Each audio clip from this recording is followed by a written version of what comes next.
நீங்க பெண்களுக்கு எதிரான ஒரு கொடுமை நடத்தும் போது அது எப்படிங்க உங்களால இன்னொரு மாநிலம் இல்ல யார் பண்ணாங்க எந்த கட்சியில சார்ந்தவங்க அது எப்படி ஒப்பிட்டு பார்த்துட்டு உங்களால பேச முடியுது? பெண்களுக்கு எதிரான ஒரு கொடுமைகள் நடந்தா அது ஒட்டுமொத்தமா இந்தியாவில நடக்குதுன்னு நம்ம பார்க்கணும். அப்ப எப்படிங்க அங்க நடக்கலையா இங்க மட்டும் நான் கம்மியா இருக்கா? அது எப்படி நீங்க ஒப்பிட்டு பேச முடியும் எனக்கு புரியல.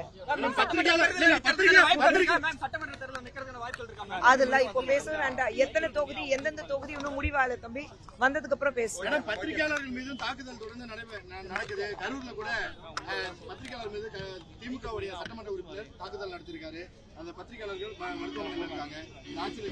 நீங்க எல்லாரும் எங்க இருக்கீங்க? நீங்க எல்லாரும் அதுக்கு ஆர்ப்பாட்டம் பண்ண வேண்டாம். நீங்க எல்லாரும் அதுக்கு பேச வேண்டாம். ஆர்ப்பாட்டம் தொடர்ந்து நடைபெற்று அப்புறம் இப்ப ஆட்சியில அப்போ பெண்களுக்கு மட்டுமில்ல யாருக்குமே அவங்களுக்கு ஏன் ராஜ்யம் தான் மெயின் ராஜ்யமா இருக்கணும், வேற யாருமே எந்த ராஜ்யமே இருக்க கூடாதுன்னு அப்படி அவங்க நினைக்கிறாங்க. ரொம்ப ஒரு நாசி ரூல் மாதிரி கொண்டு வரணும்னு ஆசைப்பட்டுட்டு இருக்காங்க. வேற ஒண்ணும் கிடையாது. ஓகே.